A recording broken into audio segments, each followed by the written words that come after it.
So I go back and forth on how I feel about Trump running again in 2024. On one hand, I really want him to do it just for the entertainment value of the whole thing, and because I actually want to see what he could do now with 4 years of experience, having a little bit better understanding of the lay of the land, how to get stuff done. Maybe he brings in, staff members that don't suck. Not that all of Trump's staff members sucked, but let's just be honest for a second. A lot of them sucked. And I think he would have a better ability to do it right the second time around, maybe with a little bit of reflection. On the other hand, I just don't know if it's a good idea, man. I like a bigger picture. I don't think it's a good idea. I think that we would get into the same old warring tribal factions. People hate him so much for no apparent reason.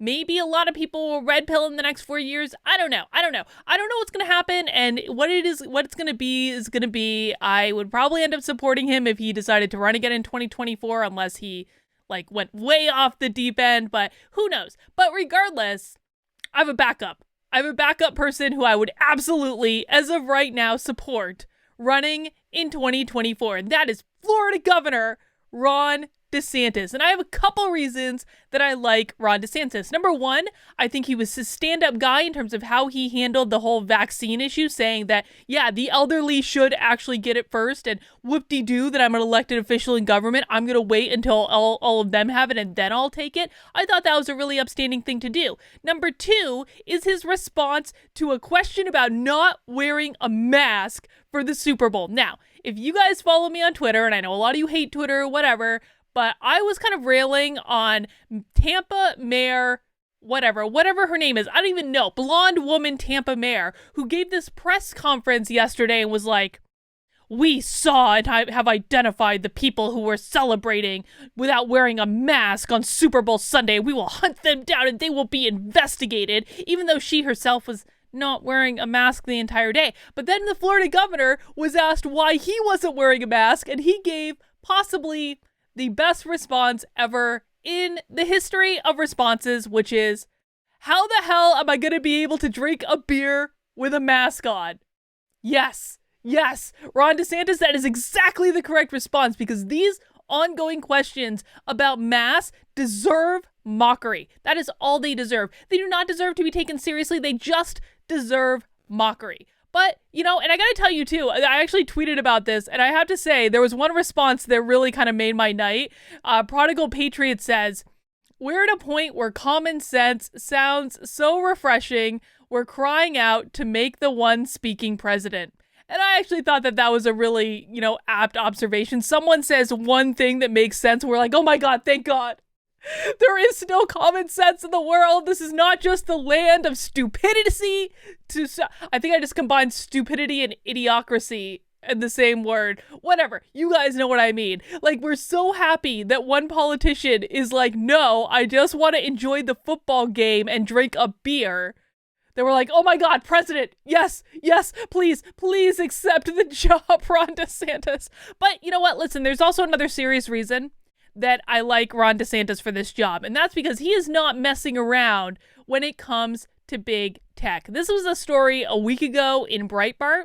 Florida Governor Ron DeSantis launches ambitious crackdown on big tech. Because I gotta be honest, guys, I am simply desperate for any Republican to do anything on this issue. Well, you guys are all whining and crying about AOC. Guess what Ron DeSantis was doing? Actually making plans to fight big tech. Thank you. Someone has their eye on the prize. Florida Governor Ron DeSantis announced a major push to curb big tech's political bias and censorship today. Again, this was about a week ago.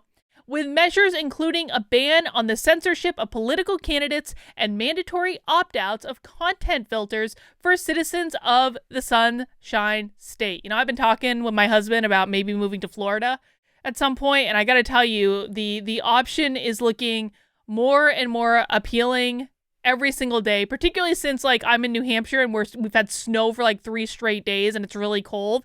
Florida has never looked so appealing to me in my life. Let's keep going.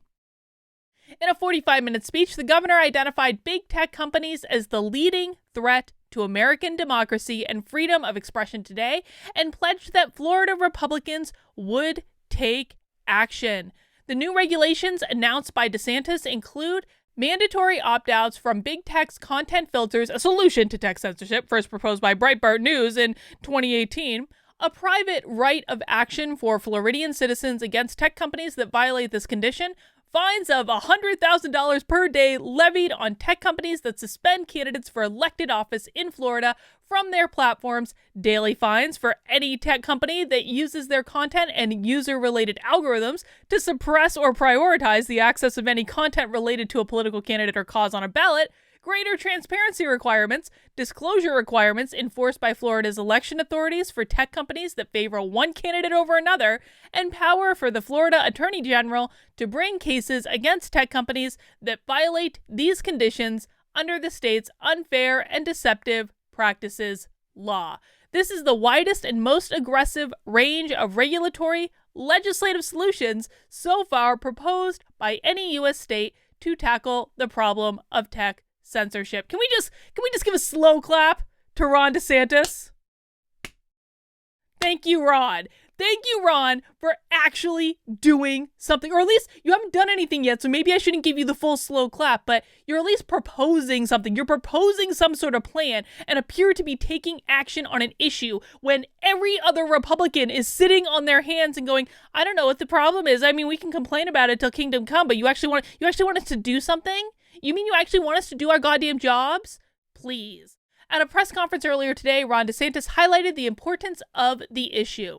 What began as a group of upstart companies from the West Coast has since transformed into an industry of monopoly communications platforms that monitor, influence, and control the flow of information in our country and among our citizens, and they do this to an extent hereunto unimaginable, DeSantis said. These platforms have changed from neutral platforms that provided Americans with the freedom to speak to enforcers of preferred narratives. Consequently, these platforms have played an increasingly deceptive role in elections and have negatively impacted Americans who dissent from the orthodoxies favored by the big tech cartel.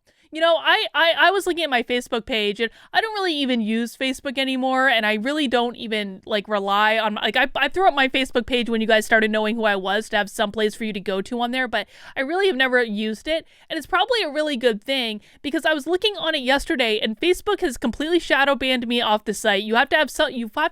If you try to like my Facebook page right now, you get a stupid warning asking you, are you sure you want to like this page? They won't even let me change the name of it. I've tried to change it from Dr. Carlin Borisenko to just my name, and they said you are not allowed to make content under that name. I am literally not allowed to make content under my own name on Facebook. This is not made up. And then yesterday I was looking at it, and they've restricted me from posting any job postings because they've said that I abused their job posting feature before. I have never posted one job on Facebook, and certainly not using that Facebook page. Why would I? I don't have employees. I don't particularly want employees. I have literally never posted one position on there, and yet I'm restricted from posting jobs on my own dang Facebook page because they say I've abused their system. It is such complete nonsense. They literally make stuff up in order to silence people that they disagree with. And I'm not even that controversial. Can you imagine if I was someone that had I'm like a moderate centrist, man. I'm like, yeah, let's take a little bit from this side, a little bit from this side, and find a compromise. And even that is too far for Facebook. DeSantis accused the big tech giants of clear viewpoint discrimination, highlighting the censorship of Donald Trump and the removal of Parler from the internet and Apple, Google-controlled app stores. I'm going to be honest, Gab is way better than Parler anyway. If you're on Gab, please follow me on Gab. Gab is so much better than Parler, and it's actually a lot better than Twitter too, honestly. My information is right down there. The core issue here is this. Are consumers going to have the choice to consume the information they choose? Or are oligarchs in Silicon Valley going to make the choices for us? No group of people should exercise such power, especially not tech billionaires in Northern California. So, as of right now, Ron DeSantis has my support for president in 2024. I know. It's a long way off. He's probably going to do something to screw it up. Whatever. Trump may run again. Who knows? But dude, he to me seems like Trump with polish. I think he gets it. I think that he is, well, he's a politician. So I don't think you can ever really say that any politician is really authentic in the way that we might like them to be. But I think that Ron DeSantis is pretty close. I believe him when he talks about things. He presents, he demonstrates that he's a leader through his actions, not through his words. And he refused to wear a mask on Super Bowl Sunday because he just wanted to drink a beer, man. I just wanted to drink a beer and watch football. Yes, this is the type of leadership that we need.